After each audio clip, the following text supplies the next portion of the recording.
Hola, bienvenido a otro episodio del Beto Podcast. Hoy vamos a estar hablando, reflexionando y reaccionando a todo, ¿verdad? A la conversación alrededor del atentado contra el expresidente Donald Trump.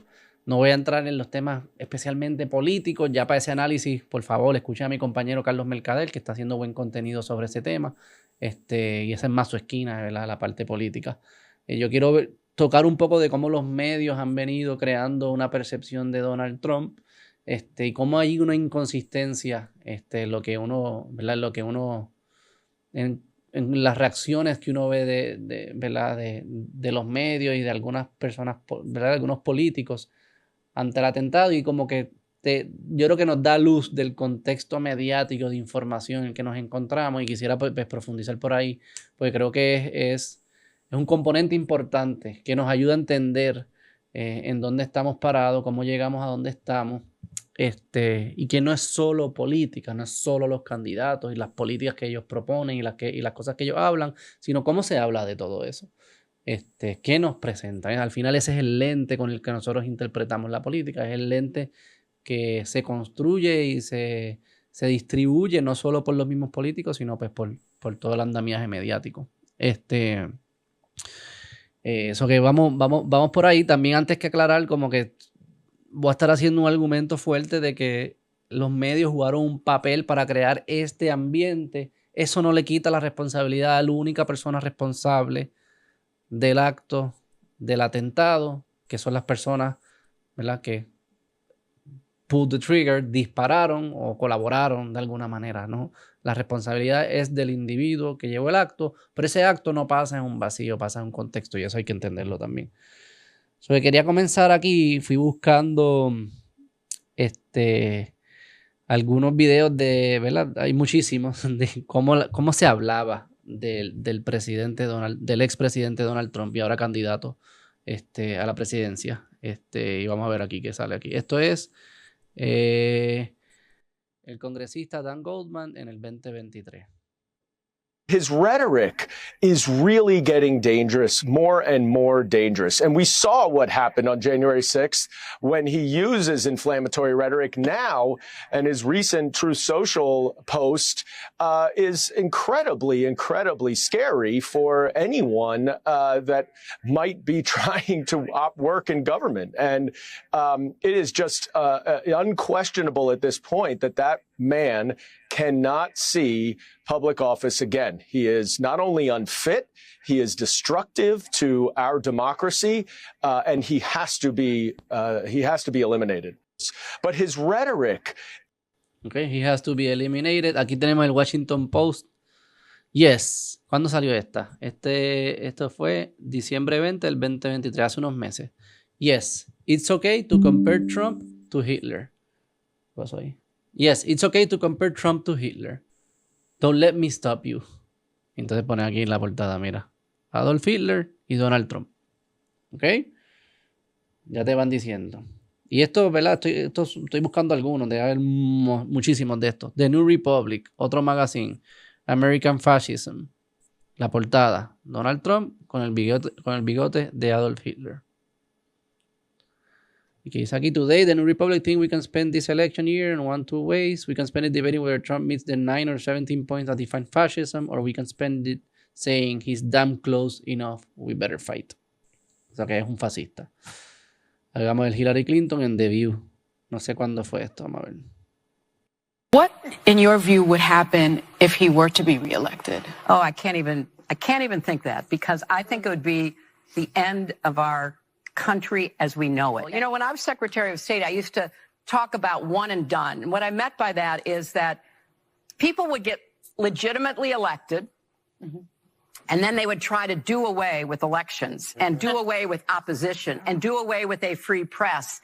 And you could see it in countries where, well, Hitler was duly elected. That's right. Right? And so all of a sudden, somebody with those tendencies, those dictatorial, authoritarian tendencies, would be like, oh, okay, we're going to shut this down. We're going to throw these people in jail. And they didn't usually telegraph that. Trump is telling us what he intends to do. We need to listen to Take him at his word. The man means to throw people in jail who disagree with him, shut down legitimate press outlets, do what he can to literally undermine the rule of law and our country's. Eso que de nuevo, Hitler, fascista, dictador, the end of our country, es el fin, ¿verdad?, de todos tus derechos, de tus libertades. Es Hitler. Es Hitler. Que es curioso porque yo sí creo claramente en el Partido Republicano hay como un culto de personalidad hacia Trump. Yo no voy a negar eso. Ese no es el punto de lo que estoy haciendo. Pero es casi como que su oposición también tienen como un culto hacia él. Como que lo idolatran porque piensan que tiene unas capacidades de hacer unas cosas como esas. O sea, como que apoderarse de todos los poderes de la nación en un sistema que está diseñado para que eso sea casi prácticamente imposible. O sea, esa es una de las cosas que quería resaltar. Este mensaje que claramente va calando y va creando mucho miedo ante esta figura, Donald Trump. Ese miedo que para que penetre, para que tantas personas verdaderamente se crean que él puede ser dictador, que puede instalar campos de concentración o poner gente presa sin ningún due process, etcétera, etcétera. No solo o piensan que Trump tiene unos superpoderes, lo idolatran, lo convierten casi o lo endiosan o el anticristo, un megapoder, o desconfían plenamente de las instituciones que tiene el país, que tiene los Estados Unidos, de todas las instituciones. O sea, para tú creerte que él puede convertirse en dictador, no solo tienes que pensar que él lo quiere y lo va a hacer, lo va a intentar, ¿verdad? Y ahí tendrán sus argumentos, es que las instituciones lo van a permitir. Para que alguien se convierta dictador en los Estados Unidos, tiene que tener a las Fuerzas Armadas, ¿verdad?, alineados con él, a las Fuerzas Armadas, a toda la línea de comando de las Fuerzas Armadas. Tiene que tener a todos los tribunales, a la Corte Suprema, a los senadores, a la legislatura, a los estados, a los gobernadores, a la legislatura de los estados, a la policía de los estados, a las guardias nacionales, a los medios. Tiene que tener un andamiaje ya construido para que eso pase de la manera que ellos te están diciendo que va a pasar si él gana. Y a mí me sorprende también porque muchas de esas posiciones no cambian ahora en noviembre, ¿verdad? Algunos de los generales no cambian, muchos de los senadores no cambian ahora en noviembre, no están a las elecciones, muchos de los gobernadores no cambian, muchas de las legislaturas estatales no cambian, la policía no cambia, muchas cosas no cambian, esas personas están in place. Y para que pase de la manera que ellos te están diciendo que va a pasar, es casi como que él ya tiene a esas personas de su lado. De su lado, no que lo apoyen en sus políticas. No es como que en la Corte Suprema, pues, muchos fueron nombrados por conservadores, 3 fueron nombrados por él, o que hay cierto apoyo, cierto alineamiento quizás en política, pero que lo apoyen en el golpe de Estado. Que él lo tiene que tener ya tan planchado, que él entra y esto va a pasar, no hay duda que vaya a pasar. Y si ese fuese el caso, si esas personas ya están allá adentro y esto ya está alineado, ya está montado, ¿por qué piensas que le vas a ganar una elección? ¿Por qué piensas que la manera democrática? O sea, si esto está montado, pues ya está montado. Esto entonces estamos entrando en otra área. No se trata de una elección y de ganarle una elección. Y eso es como que ahí tú empiezas a ver las incongruencias que hay en esto, que yo creo que es que están utilizando una retórica para ganar elecciones, pero no es que ellos se crean esto específicamente. Vamos a seguir viendo algunas reacciones y seguimos en la reflexión. Aquí compilaron pues algunas de las que ya hemos visto y algunas otras donde sale, pues, sigue Donald Trump, fascista, militar, Dr. Evil, corrupto, qué sé yo qué. Aquí cortando la Estatua de la Libertad. Hitler de nuevo. Ok, aquí mira, Barack Obama. Esto es en el 2018. Obama to Trump. How hard can that be? Ok. Esto es un artículo de Vox. As far as Barack Obama is concerned, supporting Donald Trump isn't about being a Republican and rejecting him doesn't make you a Democrat. O sea que apoyar o rechazar a Donald Trump no se trata de ser republicano o demócrata. Para Obama, this is about something much more foundational. Es algo más fundacional, más principal, más a la raíz, más de principios. Si tú piensas que los nazis son malos, esa es la pregunta. A base de tu respuesta a esa pregunta, entonces tú caes en el apoyo o en el rechazo de Donald Trump. Asumo que si dices los nazis son buenos o no son tan malos, caes de Donald Trump. Si dices que son malos o bien malos, pues caes en contra de Donald Trump. De nuevo, es algo que Donald Trump es Hitler y es nazi. Eso es lo que te están diciendo. Aquí tengo a la senadora Claire McCaskill,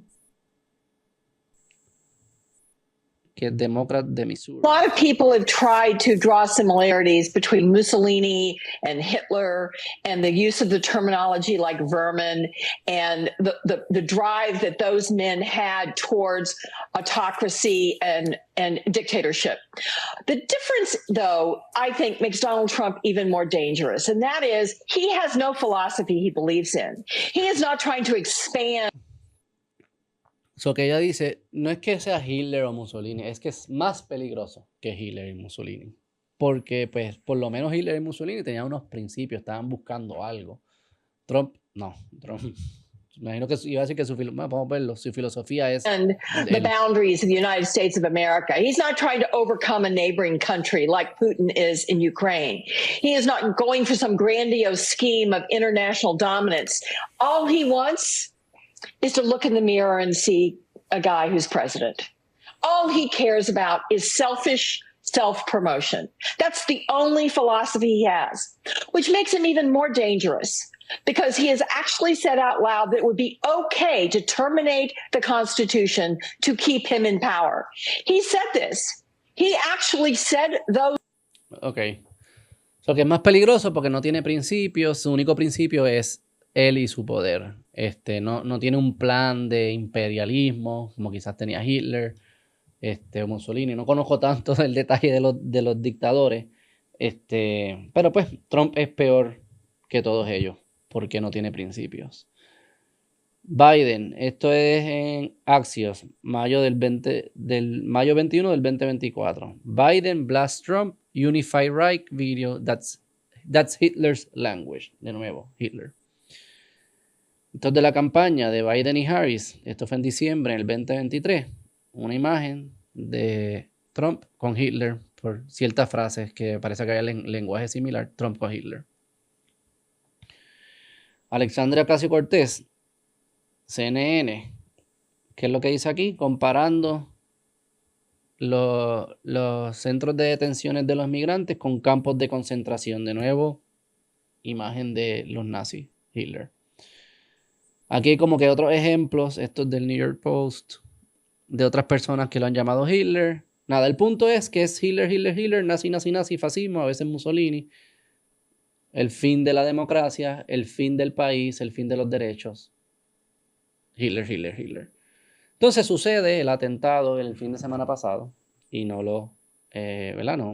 afortunadamente no son efectivos y no asesinan al expresidente Trump. Y entonces salen muchas de estas personas a dar sus comentarios sobre el evento. Y yo voy a leer sus comentarios y en vez de usar la palabra Trump, voy a usar la palabra Hitler. Para ver si tiene sentido lo que están diciendo, si nos suena razonable.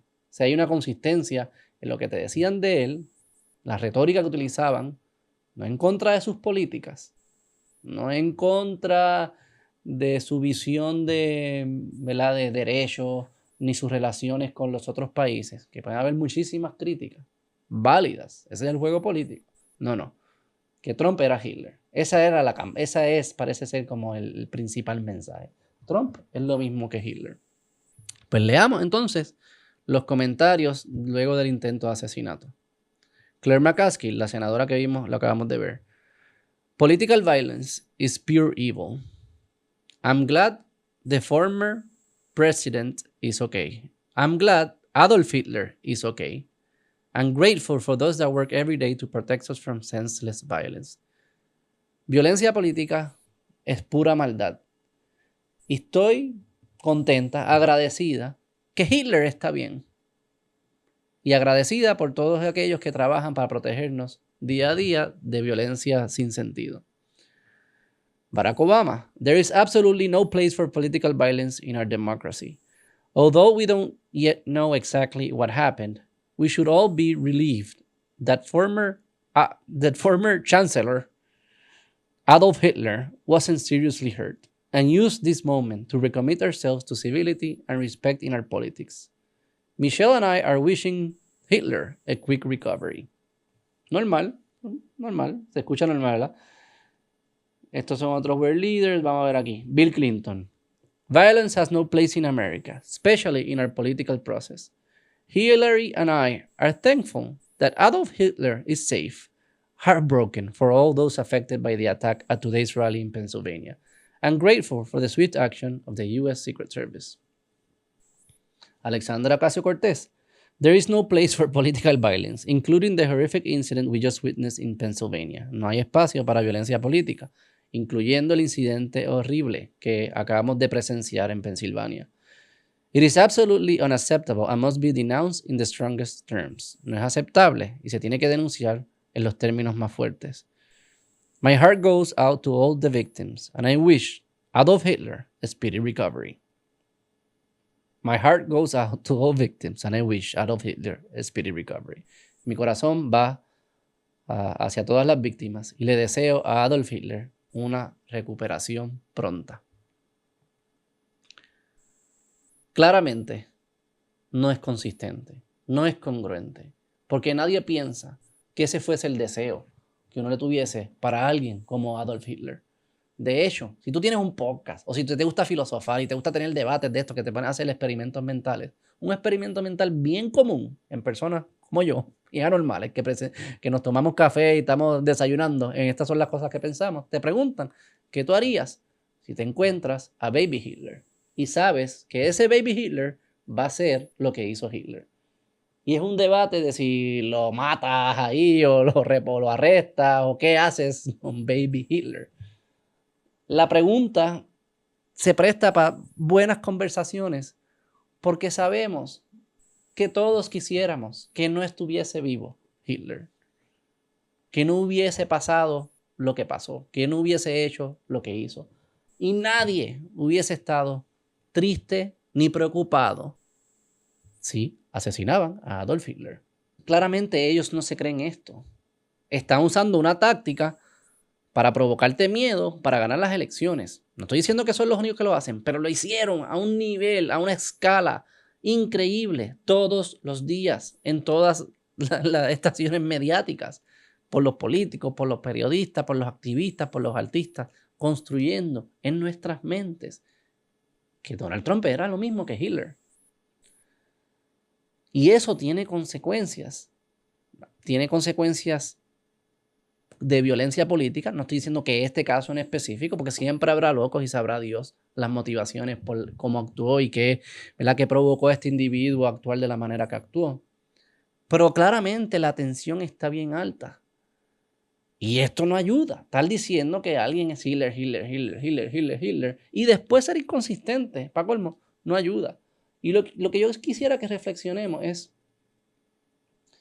para uno creerse, para que esa táctica de miedo funcione, requiere que haya una audiencia que está desmoralizada y está llena de cinismo, no tiene nada que agarrarse en su vida para que un discurso de miedo cale de esa manera tan profundo.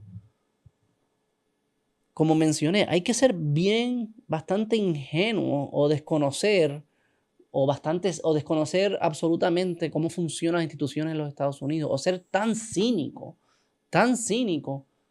que creer que todas estas instituciones se van a virar y van a permitir que suceda, ¿verdad?, esto que ellos dicen que sucedería si gana Donald Trump las elecciones. O sea, nuestro sistema institucional está diseñado para esto, por eso es un buen sistema. Siempre lo he dicho, un buen sistema no es aquel que se acomoda para tu mejor versión, Es aquel que se acomoda para tus posibles peores versiones. No estoy diciendo que Trump sea la peor versión, pero si lo fuese, la institución está diseñada para eso. Tú tienes que ser un cínico para creerte que esas instituciones no están ahí. Pero eso también lo han ido construyendo ellos. Porque una de las instituciones principales que nos protegería, ¿verdad?, de cualquier situación, ¿verdad?, en el caso que alguien quisiera hacer un golpe de Estado, son los tribunales y especialmente el Tribunal Supremo.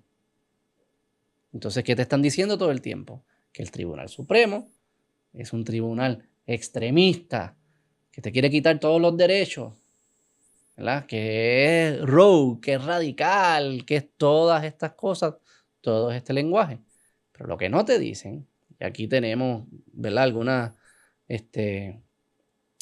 algunos resúmenes de los resultados de la Corte Tribunal Suprema, es que la Corte Tribunal Supremo, el Tribunal Supremo hoy en día, no es una corte radical, es una corte conservadora, tiene una mayoría conservadora. Pero eso es muy lejos de decir que te odian y que odian al país y que van a permitir que entre un dictador y haga lo que le salga la gana. Y eso es lo que te están diciendo, y haga lo que le dé la gana. Eso es lo que te están diciendo todo el tiempo.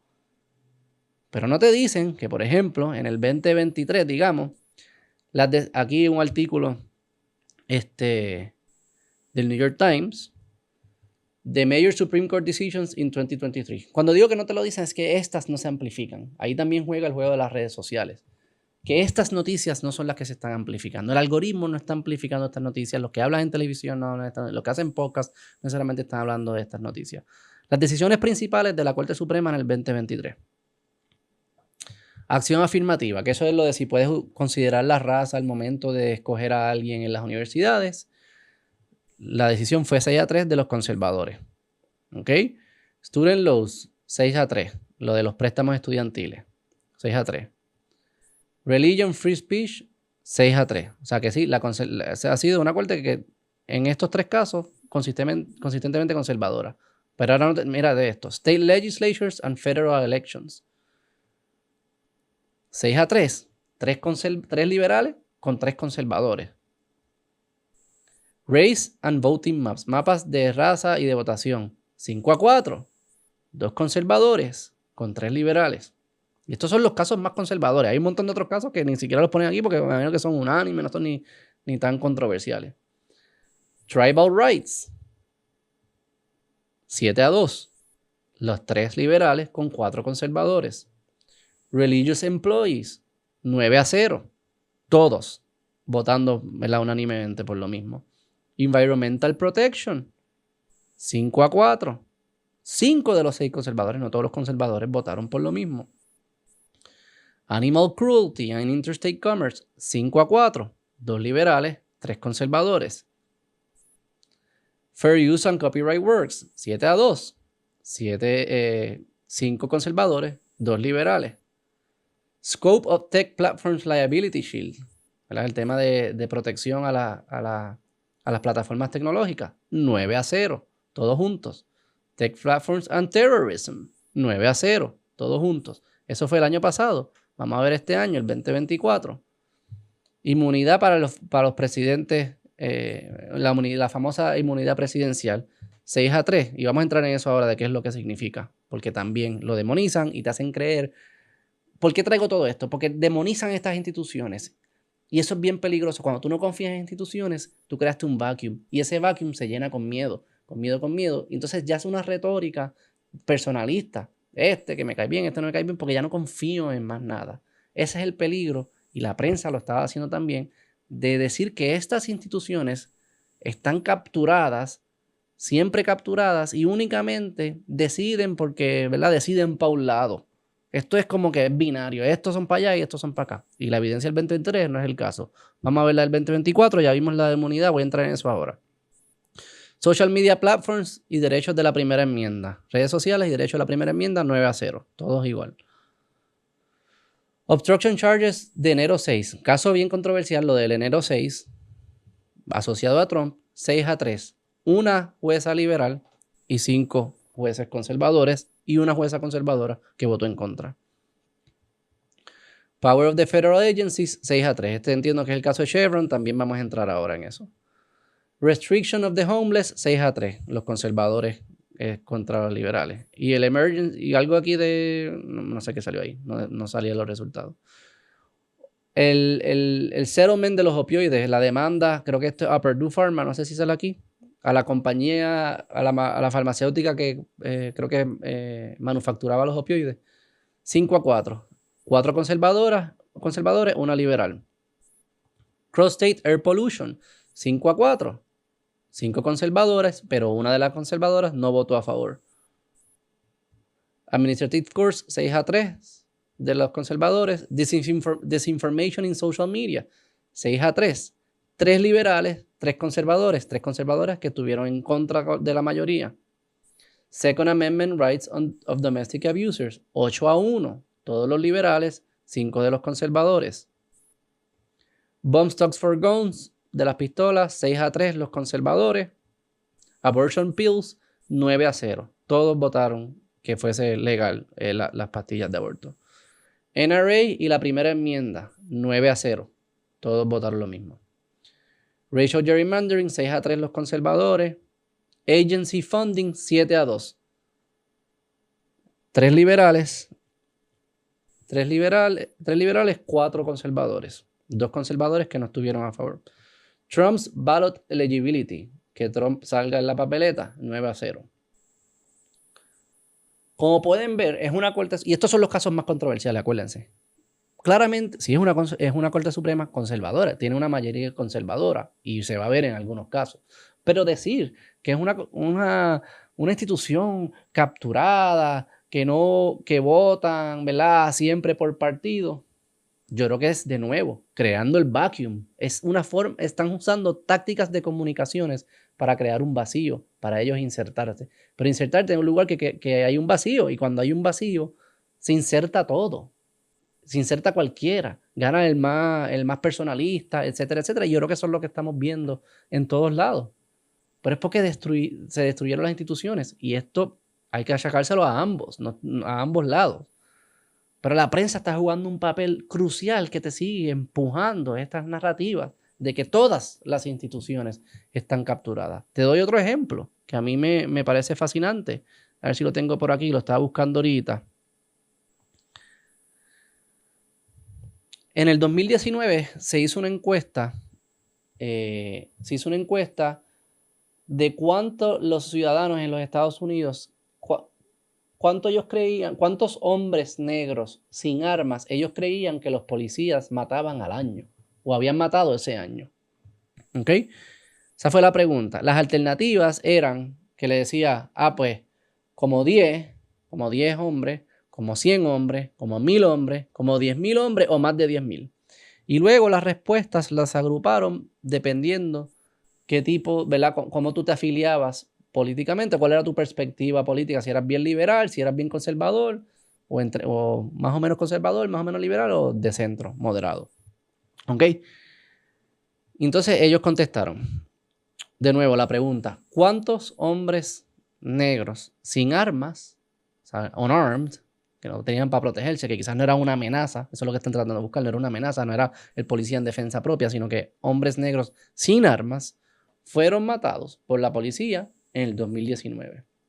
Entonces aquí tenemos el grupo de los very liberal, que están aquí a la izquierda, y los liberales, que creían, mira, los very liberal creían que el 62% de los very liberal creían que era entre 100 y 1000. Entre 100 y 1000 hombres negros que fueron matados por la policía, sin armas. Hombres negros sin armas matados por la policía. Los liberales, que no eran, no hay super liberales, pero más liberales, era casi como 38 más 26, 40 más 26, 66%. No, disculpen, 38 más 22, eso es 60%. 60%, no, bueno, me estoy confundiendo aquí con los colores, ok, disculpen de nuevo. Los liberales, 38% más 26, 40, 66%, un poco más que los very liberals creían que era de nuevo entre 100 y 1000. Porque en los very liberals hubo como un 15% que creían que había sido 10,000. 15% creían que había sido 10,000. 10,000.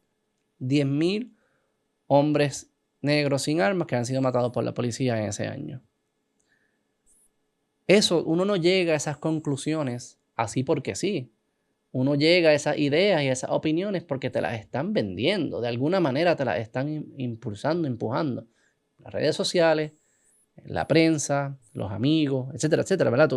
Según tu dieta de información. Pero está llegando, se está distribuyendo esa información. ¿Cuánto fue el número ese año? According to the Washington Post database, that number was 12. 12. 15% creía que habían sido 10,000. Y eran 12. 12 que están mal. No estoy celebrando los 12. Pero ustedes pensaban que eran 12. ¿Ustedes habían visto ese número? Coméntenlo ahí. ¿O cuánto verdaderamente ustedes pensaban que había sido? De nuevo, ¿quién nutre eso? ¿Por qué lo hacen? No sé por qué lo hacen. Sus consecuencias. Una desconfianza en la policía extrema. Una desconfianza en otra institución importante. Se crea un vacuum para que entre otro. Ese es el peligro de estar jugando con retórica tan exagerada. Por eso los datos son importantes y que estemos conscientes de lo que es cierto. Y a base de eso construyamos nuestras opiniones. Y no permitir que se te estén creando ¿verdad? Como que te estés convirtiendo tan cínico que desconfías de todo, y al desconfiar de todo, creaste un vacío y va a entrar alguien que te va a ofrecer algo que va a sonar bonito, chévere, quizás una buena persona en marketing. Y eso no necesariamente, y eso todo está basado en una desconfianza en una institución que quizás no deberías desconfiar en ella de la forma que desconfías. Voy a entrar ese al caso del immunity. Carlos, mi compañero Carlos Mercader, vamos a buscarlo aquí, hizo un buen podcast que se lo recomiendo con el licenciado Ilya Shapiro. Congress criminalize something. Él es director senior en el Manhattan Institute, director senior de temas constitucionales, o sea, con un tipo que en verdad es una eminencia en todos estos temas. Y habló de este caso del immunity, a ver si lo encuentro por aquí. For a president to do, like for example, the pardon power. Okay, vamos a ver aquí. Right, shoot someone on Fifth Avenue. Reading John Roberts' opinion, talking, on January 6th, was he acting as president, as party leader? Ordenar el asesinato. Yo la he conocido en varias ocasiones y ella, she's very proud about her Puerto Rican heritage. Yeah. But the thing is that ella dice que básicamente le dieron licencia para matar a las acciones de un presidente, que incluso puede hasta ordenar el asesinato de gente, etcétera, etcétera, etcétera.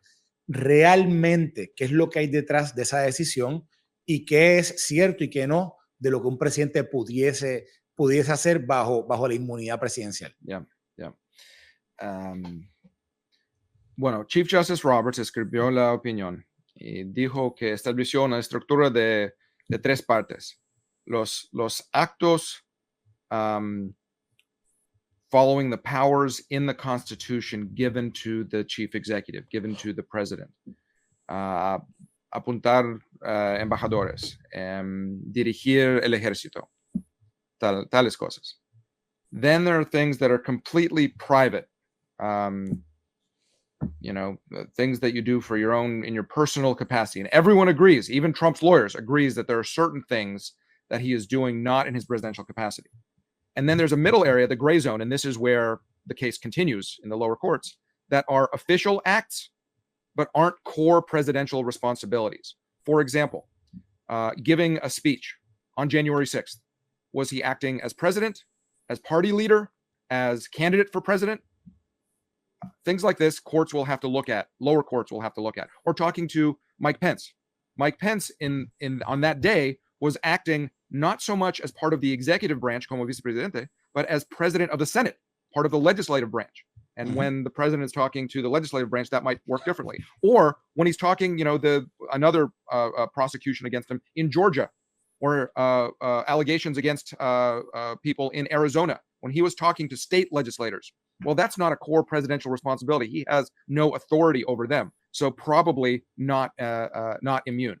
But that area where there's possible immunity but not automatic because it's not a core constitutional executive power or responsibility, that is what now, in this case, lower courts will have to look at and examine the various actions at the heart of these prosecutions. Mm-hmm. And now it's very interesting as a lawyer reading John Roberts' opinion, porque hay mucha ambigüedad. Y hay muchas palabras. Ok, antes de que él continúe, para resumir lo que él dice, lo que la Corte Suprema, ¿verdad? El caso era si el presidente tiene inmunidad mientras es presidente de hacer lo que sea, digamos. Y la Corte Suprema dijo, no tienes inmunidad de hacer lo que sea. Vamos a separarlo en 3 categorías. Cuando tú estás haciendo actos oficiales que se desprenden de la Constitución, la Constitución dice, esa es la razón de ser del presidente. Cuando tú estás haciendo esos actos, ahí tienes inmunidad presidencial. Porque necesitamos un presidente que represente la rama ejecutiva y actúe libremente dentro de esos poderes y responsabilidades que le otorga la Constitución. Esa es una de las categorías. La otra categoría, que quizás es el otro extremo, es cuando tú actúas en carácter de un ciudadano privado, como tú, como yo, ahí no tienes ninguna inmunidad. Tienes el mismo trato que se le da a todos los ciudadanos privados. Pero hay una tercera categoría, que por antes es la más complicada, que es entre medio. Cuando hay actos que pueden ser oficiales como no oficiales, cuando empieza a ser oficial, cuando deja de ser oficial, ahí tendrían que entonces las cortes decidir. ¿Okay? So que aclaró como que lo blanco y lo negro, que es los poderes constitucionales, ciudadano privado. Entre medio lo dejó medio ambiguo porque no estaban claros cuándo es que se convierte oficial y cuándo no, y entonces habría que ver lo específico. Palabras no precisas. John Roberts es demasiado buen abogado para escribir cosas no precisas si no era su meta de hacerlo, de dejarlo así. Sí. ¿Por qué? Otra cosa, yo no creo que fue que ellos se inventaron, como que dijeron así es que es de ahora en adelante. Esto nunca había pasado, o sea que ellos están creando un marco de referencia de cómo analizar esto, pero posiblemente es como siempre se hubiese analizado. Siempre la intención es que el presidente tuviese ciertas libertades para hacer su trabajo, ¿no? Y son trabajos donde hay decisiones de vida o muerte que son rápidas, que son controversiales y tiene que tener cierto espacio para operar. Esta inmunidad creo que también la tienen, o sea, las legislaturas también tienen cierta inmunidad y los jueces tienen cierta inmunidad. Tú no puedes demandar a un juez porque él no decidió como tú querías que decidiera. O sea que piensa lo que es similar, obviamente en esas ramas, tú le dices la inmunidad de la rama. En el caso del Ejecutivo, pues él es una persona que representa al Ejecutivo, pero es como que la inmunidad del Ejecutivo, de esa rama. Porque es la primera vez en la historia de los Estados Unidos que un presidente sea prosecuted. Así que no quiso, bueno, he would have loved not to have had to take the case. Mm-hmm. But his hand was forced by the lower court. And so he wanted to say, yes, there are certain things, core things protected, many things that are not. But really, we don't want to draw precise lines because who knows what situations could happen in the future. So, volviendo al principio de tu pregunta, que, por ejemplo, si un presidente mata a alguien en la Quinta Avenida, right, shoot someone on Fifth Avenue, no creo que haya inmunidad para eso. Es un acto privado, personal.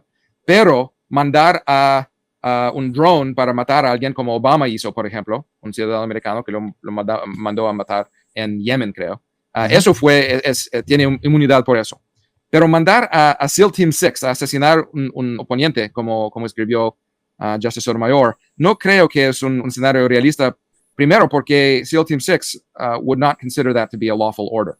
And there's a whole chain of command that would stop things like that. But it's just you can make up far-fetched hypotheticals, but other things will divide based on what is can Congress criminalize something for a president to do? Like, for example, the pardon power is a core presidential responsibility. So you can't challenge that. You can't prosecute someone for pardoning someone else. But bribery is a separate statute.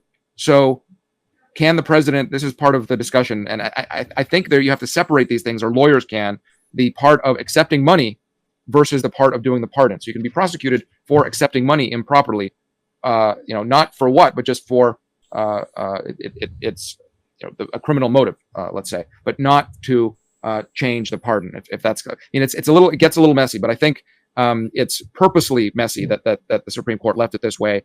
And Justice. Entonces lo que él dice, mira, Justice Roberts es un tremendo abogado, está muy duro como para escribir lenguaje ambiguo sin querer. O sea, fue ambiguo a propósito, porque no querían tirar las líneas muy claras porque no estaban claros. Pero el punto de todo esto es que lo que te dicen que fue que se creó un dictador ahora, que es raro porque esto le aplica a todos los presidentes, esto no es solo para Trump, que esa es otra cosa importante recordarse. El Tribunal Supremo está tomando decisiones que aplican de aquí adelante a todo el mundo que pase por ahí, no es a lo específico. Se creó un dictador. Pues si fuese el caso, pues Biden es un dictador ahora. Eso no es el caso. De nuevo, es usando una retórica para provocar esto que venimos hablando. En estos momentos yo siento que viene más de un lado. No es exclusivo de ese lado, pero hoy en día viene más de un lado. No hay duda de eso. Ok. El otro caso, que fue el de Chevron. Aquí tengo a Jay Fonseca que lo menciona. Vamos a ver si este clip es suficiente y si no, pues escuchamos el más largo. Porque quiero que... Vamos a analizarlo. Espérate, no se escucha. Que las elecciones importan y que participar del proceso importa. Y te quedaste en tu casa y vino el gobernador o el presidente de Estados Unidos y nombró a jueces ultraconservadores y los puso allí y se encargó de que esos jueces fueran nombrados a posiciones y puestos clave. Pues esa es la que hay.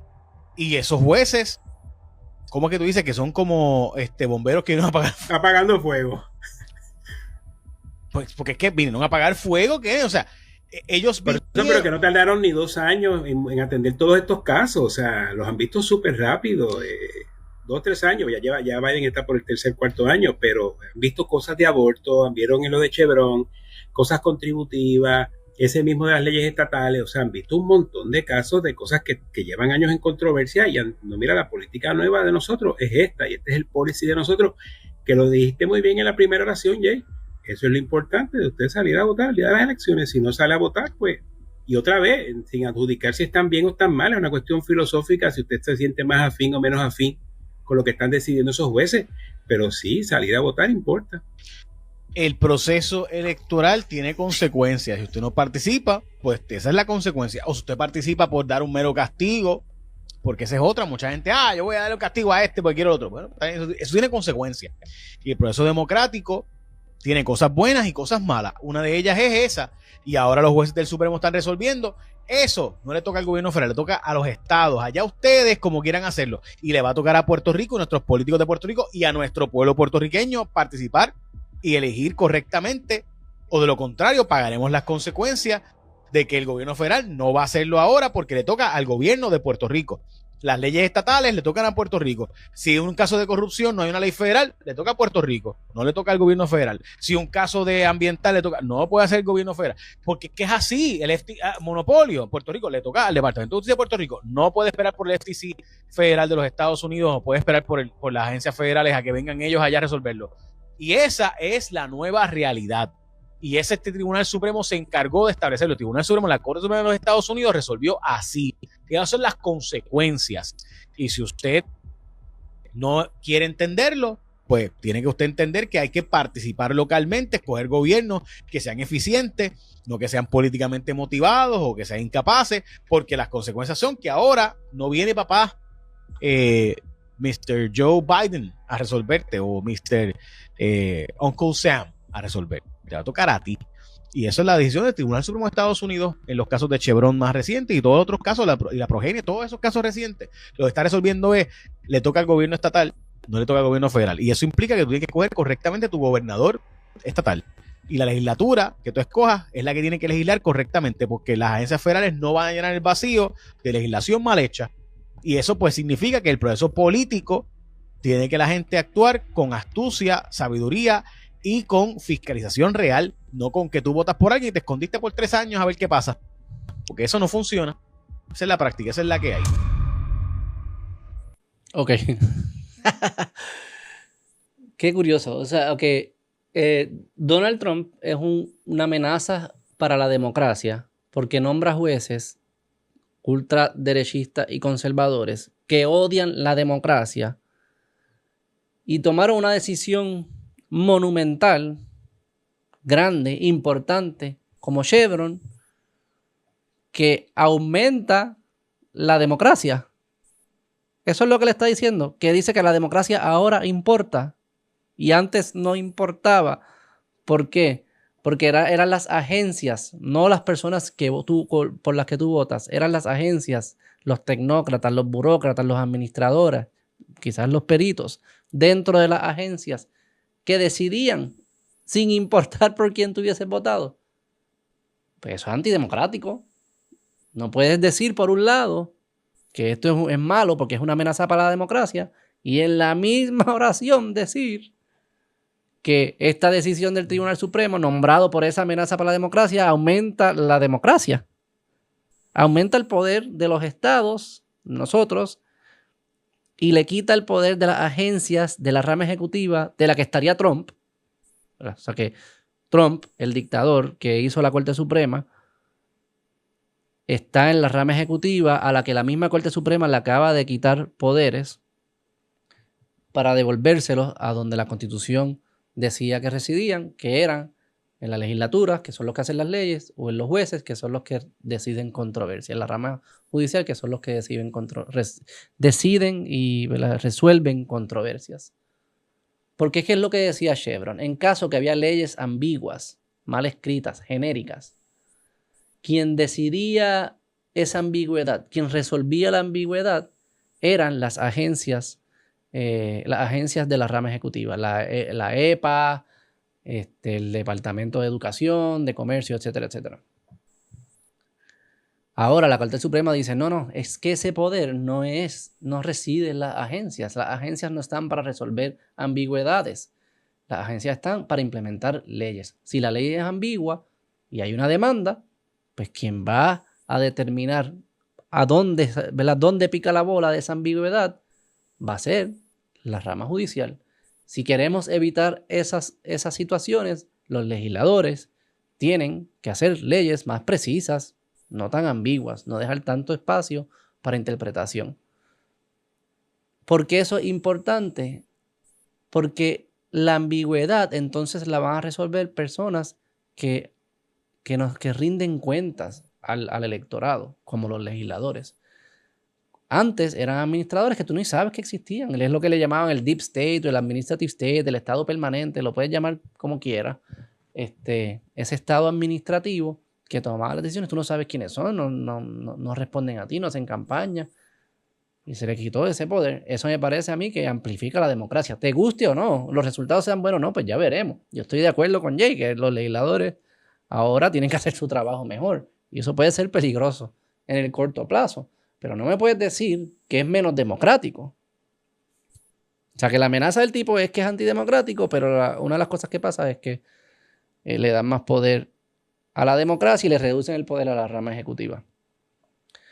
Entonces quería, para cerrar, aquí estaba escuchando el podcast del ex gobernador Aníbal Acevedo Vilá con Zoela Boy y tocaron parte de esto de lo de Trump. No me da el tiempo a analizarlo completo. A ver dónde está por aquí. Pero tú ves, Aníbal, tú hablando de la falta de confianza en las instituciones, anda para el carajo, tú y yo, y obviamente tú sabes mucho más de derecho constitucional que yo, pero los dos somos tú abogado, yo abogada, y estamos aquí diciendo que anda pa'l caramba, si este caso llega al Supremo, pudiera decidir el Supremo, o la mayoría del Supremo, los 6 de los 9 que son republicanos, pudieran decidir no a base del derecho, sino a base de... Si revocaron Roe versus Wade.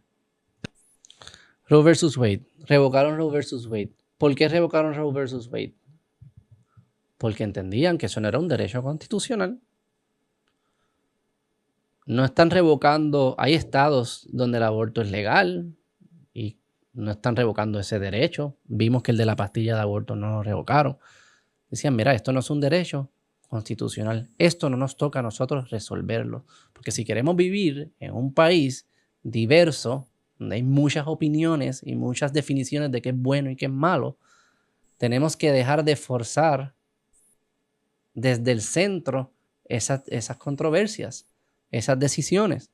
O sea, ¿qué está haciendo la Corte Suprema? Está diciendo, ok, las cosas que son federales, federales, las cosas que no, estatales. ¿Okay? Que cada cosa esté en su lugar apropiado en los estados. Eso que los estados lo decidan. No me lo tienes que estar trayendo a mí. Número 1. Número 2. Que cada cosa, cada decisión, cada rama esté cumpliendo su función constitucional, no funciones que no les tocan. Número 3. Que los derechos individuales de los derechos de los individuos estén protegidos. La libertad de expresión, la libertad religiosa, la libertad económica, etcétera, etcétera. Es restaurando el orden constitucional. Tú puedes estar en desacuerdo con esas cosas, pero decir que es extremo, decir que es puramente partidista o que se hace como un cálculo político, de nuevo, es poner en cuestión la institucionalidad de la nación. Y si tienes evidencias, pues tráelas, porque puede que pase, puede que las instituciones ya estén tan podridas. Y hay algunas que están podridas y yo puedo hacer argumentos para algunas, pero hay que traer los recibos y es con seriedad. No es porque, decidieron algo que a mí no me gusta. Decidieron, él dice, ¿verdad? Lo de revocaron Roe versus Wade. Roe versus Wade fue aprobado. Mira aquí, yo estaba leyendo un artículo, porque me acuerdo que escuché un podcast de esto y quise buscar más información y encontré este artículo. Where Roe went wrong, a sweeping new abortion right to build on a shaky legal foundation. Esto es un análisis legal, esto es de Los Angeles Times. Y hay un buen podcast, lo traté de buscar también de Barry Weiss de Honestly, búsquenlo, no me acuerdo el título, pero pongan Roe versus Wade Honestly, debe salir. Muy bueno, de un scholar pro-choice, pro a que las mujeres decidan si abortar o no, que dice, mira, esto estaba en arena movediza legal, esto se lo inventaron. A ver, the Constitution makes no... Es que quería ver estadística.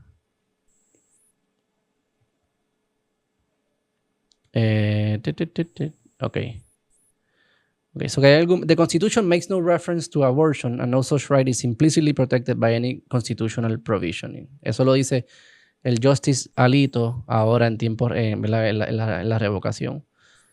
The amendment says no, porque la Roe versus Wade, y no nos vamos a desviar tanto en esto, pero para tocarlo rápido, de por qué no es un argumento, lo que dice el exgobernador, no es válido, porque él dice como que, mira Roe v. Wade, hicieron algo partidista ahí. No hay forma de interpretar esa decisión como siendo consistente legalmente. No, eso es partidismo.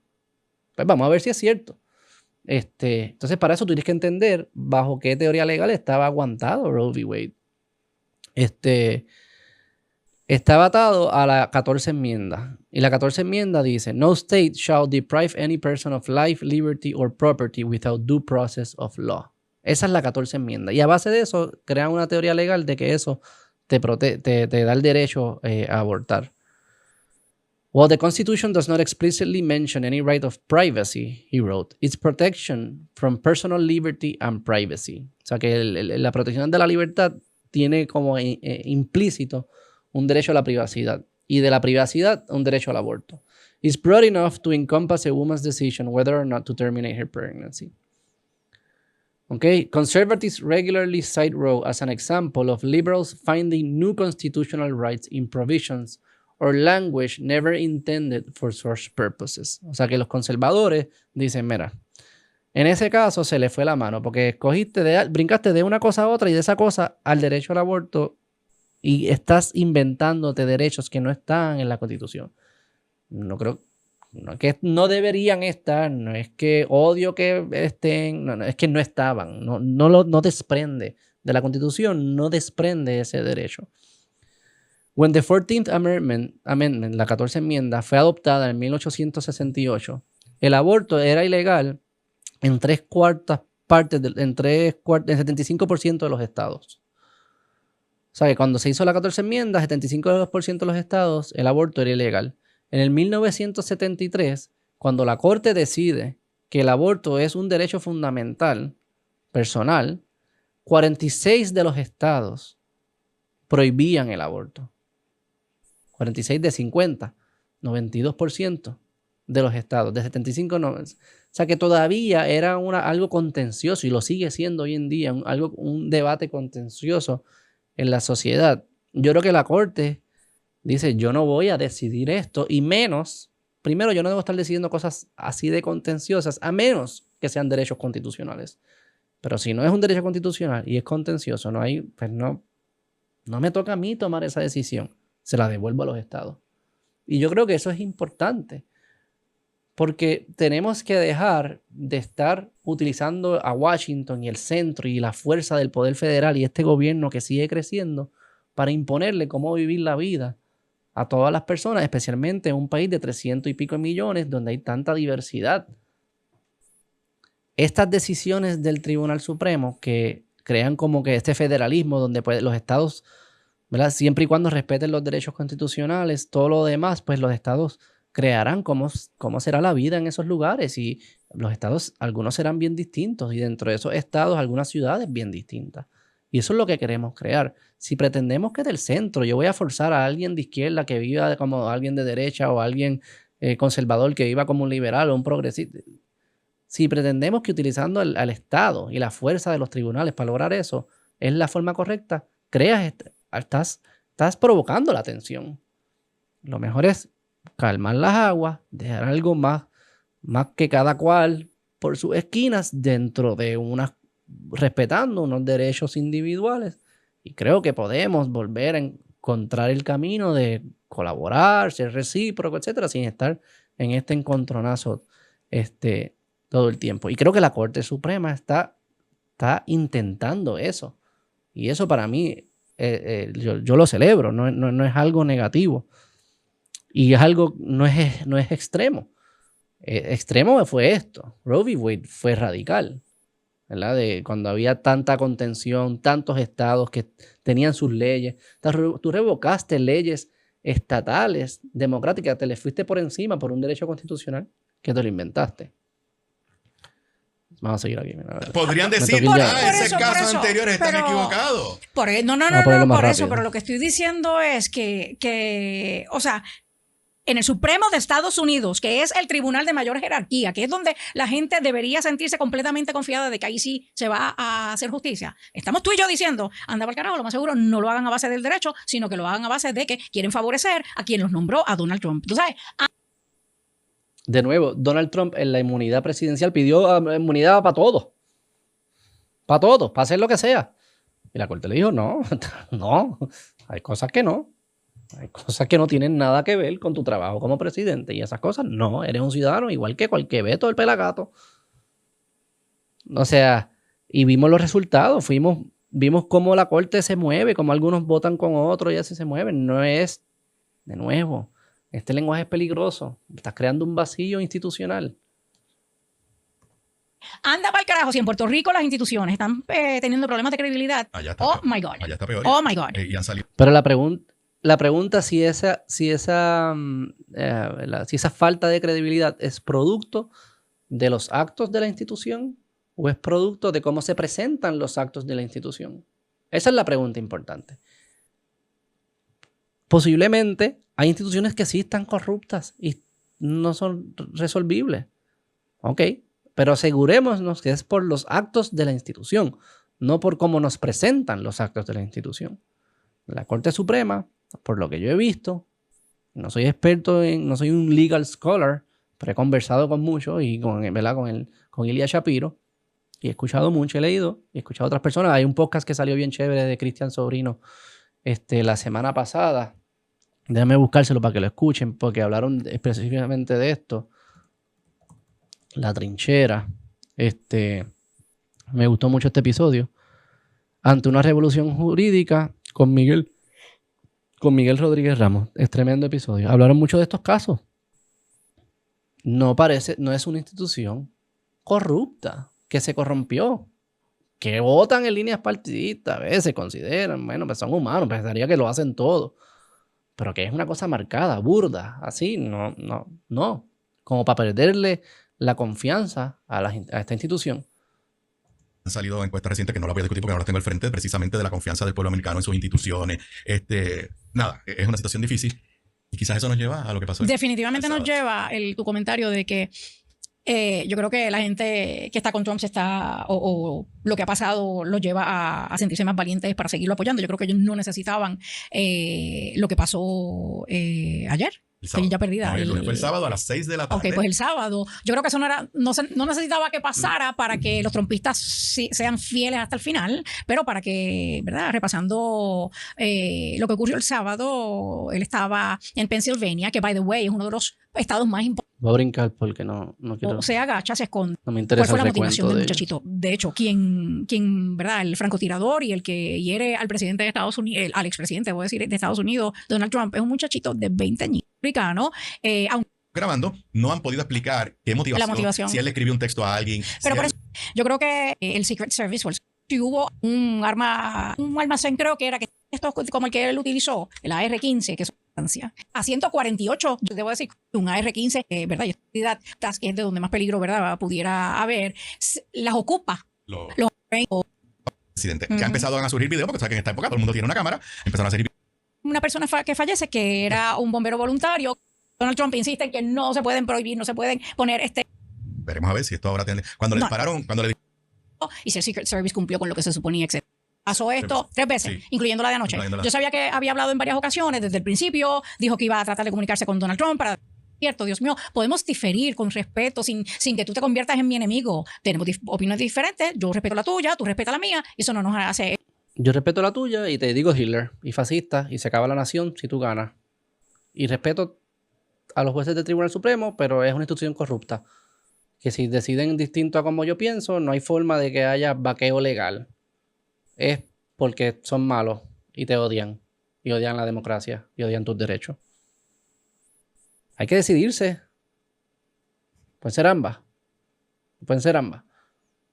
Enemigos, y eso decía anoche Joe Biden. Y lo otro que decía Joe Biden, que la acción es en las urnas. Ve a las urnas, no es con un AR-15 que va a solucionar esto. Estamos viviendo en este momento es un caso aislado o tristemente es que estamos viviendo unos momentos de mucha violencia política en Estados Unidos. Que los políticos y políticas son seres humanos y tienen familia. Entonces hablando maravillas de Donald Trump, de su esposo.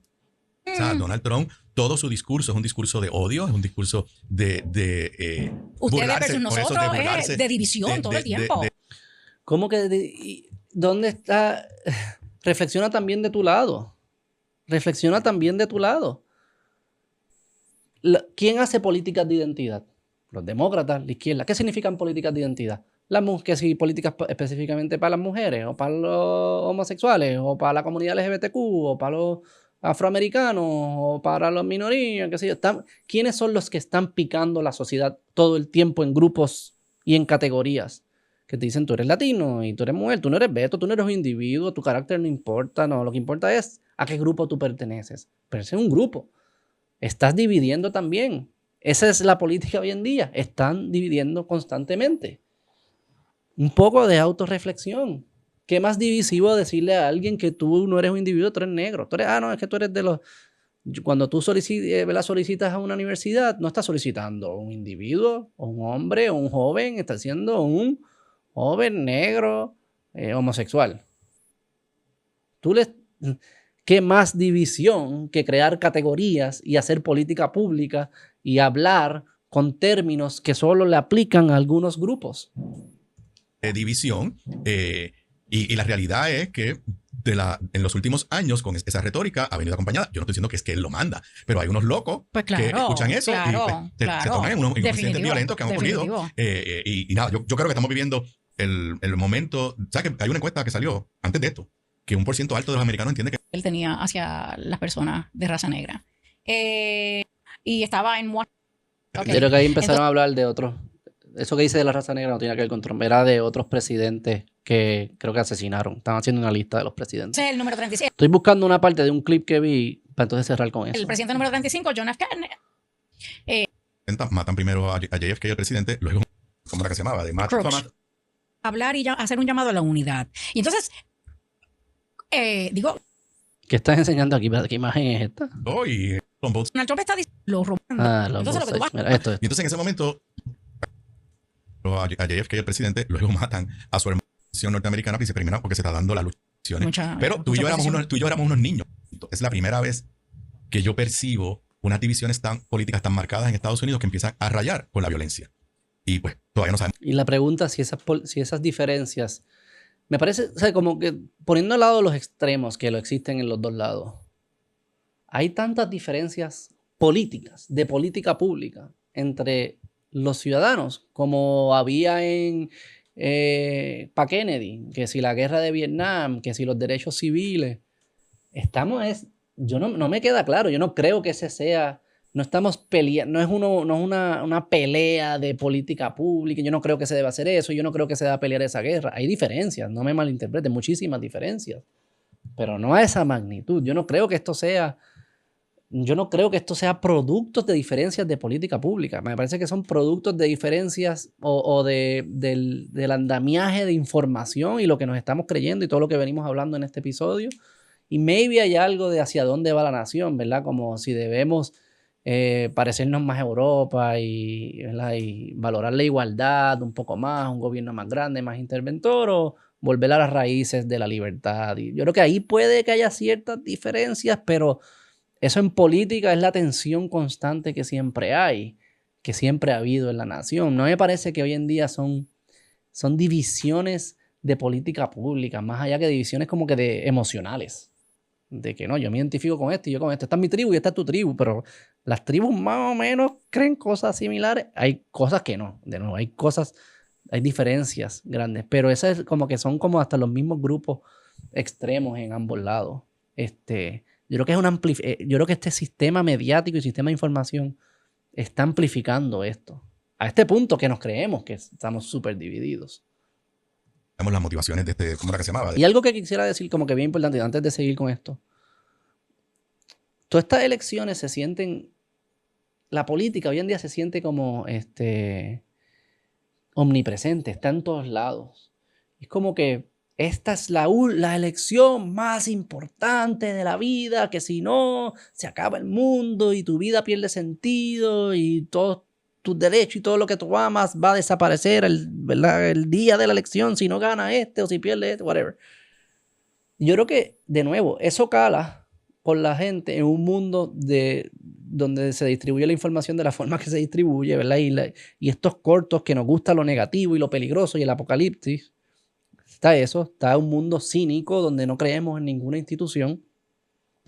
Y tercero, yo creo que hay un vacío que se está tratando de rellenar, que tenemos muchos, ¿verdad? Yo he pasado por esto, que se está tratando de rellenar con lo que no se debe rellenar. Un vacío de falta de comunidad, de quizás falta de significado de la vida, falta de comunidad religiosa, falta de familia, quizás temas económicos en ciertas ocasiones. Hay un vacío que entonces se está tratando de rellenar con política o con activismo, o con estas ideas que al final terminan siendo ideas políticas. Y sentimos que esto es lo más importante en nuestras vidas, cuando hay muchas otras cosas que son importantes o más importantes que esto. No estoy diciendo que quién es presidente no es importante, claramente es importante. Pero hay otras cosas importantes también. Y pensar que nuestra vida y nuestras identidades se reducen a esto, a política, ahí me dice mucho más del espíritu de la sociedad con la que, ¿verdad?, en la que se está operando, donde muchas otras instituciones dejaron de existir, donde la familia desaparece, donde las comunidades religiosas desaparecen, donde el vecino, ¿cuántos de ustedes conocen a su vecino de verdad que lo conocen?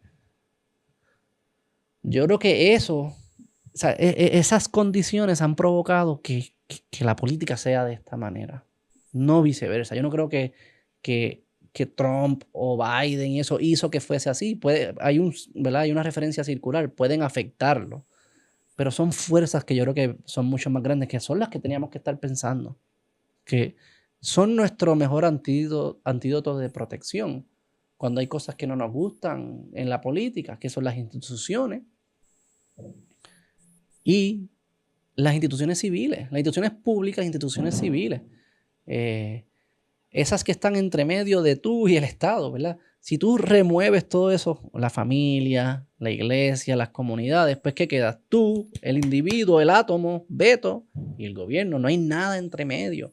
Entonces eso hace que el gobierno sea lo más importante. Cuando es un equilibrio es un punto inestable, donde no se sostiene, porque la política es otra cosa. Yo creo que hay algo de eso que también que está pasando aquí. Thomas Matthew Crooks, no sabemos las motivaciones, pero hay que recordar todas las cosas que han pasado recientemente, se me pueden quedar algunos eventos. Hubo el incidente aquel en Charlottesville, Virginia, donde había una manifestación, creo que era por derechos civiles, y un grupo de extrema, esto era cuando Trump era presidente, 2017, un grupo de... Pro derechos civiles, yo creo que la manifestación era algo para cambiarle el nombre a un parque y sacar una estatua de Robert E. Lee, el general de los confederados. Creo que eso era el debate allí. Extrema derecha, irrumpió y le pasaron a un fulano con un carro por encima. Y entonces en ese momento Trump, en lugar de denunciar la violencia, dijo, there are good people on both sides. Espérate, Aníbal, pero entonces lo que tú vas a estar haciendo... Mira, eso. There are good people on both sides. Vamos a ver un video. Yo les voy a enseñar un video. Yo voy a enseñar qué fue verdaderamente lo que pasó en esa conferencia de prensa de Donald Trump, no sé si se acuerdan. El evento de Charlottesville en Virginia, donde sí había unas personas desagradables, neonazis, hablando mal de los judíos. The Jews will not replace us, creo que es lo que decían. Neonazis que se enfrentaron con otro grupo desagradable de los antifascistas que siempre están creando revoluciones. Dos grupos desagradables. Y entre los dos grupos había personas normales, me imagino.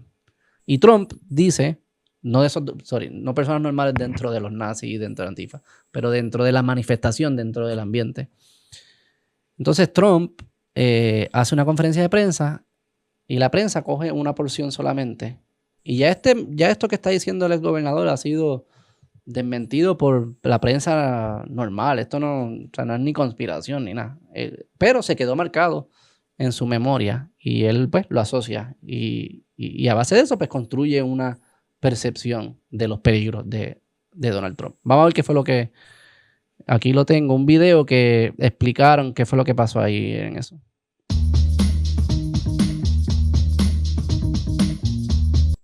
Para los que están escuchando y no están viendo, salen algunos titulares de portada de Atlantic, de BuzzFeed, que dicen Why can Trump just condemn Nazis? Trump defended the Charlottesville white supremacists again. Y así sucesivamente, distintas noticias por esa vía.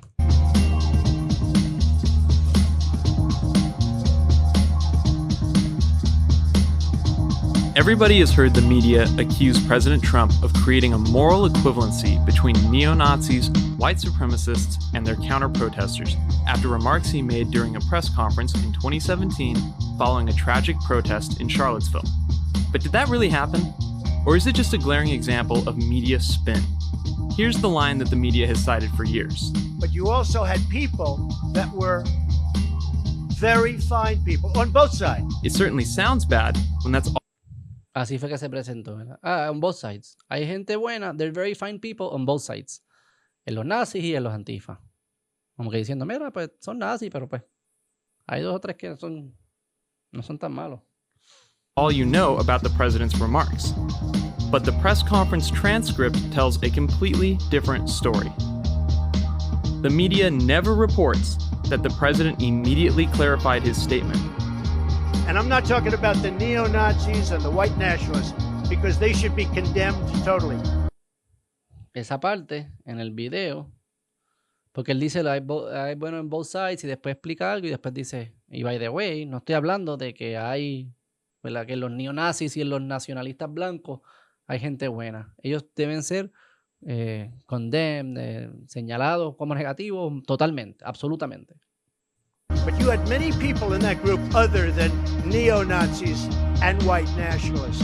But here's the real question. Why did he need to clarify at all?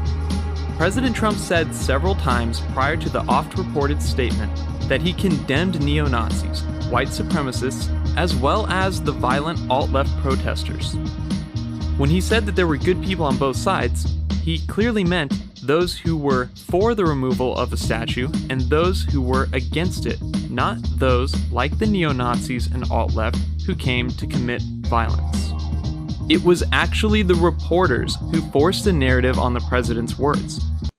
Ok, de nuevo, se construyen narrativas que pues, crean estas percepciones. Nada, yo creo que el punto de este video no es defender a ningún lado político. Eso no es mi trabajo. Pero es tratar de dar claridad de qué es lo que está sucediendo, especialmente en el juego de la información. Y creo que, de nuevo, sus opiniones las deben basar a base de la búsqueda de la información que han hecho, cuánto rigor, cuánto se han cuestionado estas preguntas, cuánto han buscado, cuánto han pensado, cuánto se han educado. Tu confianza debe ser proporcional a tu nivel de educación sobre el tema en lo específico, no en lo general. Y reconocer que la información es una parte esencial en el juego político y todo el mundo va a tratar de usar la información de una manera para que ganen lo suyo. Tienes que calibrar lo que estás escuchando, tienes que ver si viene con un sesgo y calibrarlo, buscar del otro lado, hacerte la pregunta, pensar, etcétera, etcétera. Porque si no, vas a estar creando unas percepciones de la realidad que son falsas, y percepciones falsas sobre la realidad son peligrosas. Nada, los dejo con eso. Nos vemos la próxima. Como siempre, gracias por todo el apoyo. Comenten, denle like, compartan, escríbanme. En confianza, le agradezco todo el apoyo. Seguimos. Hasta la próxima. Bye.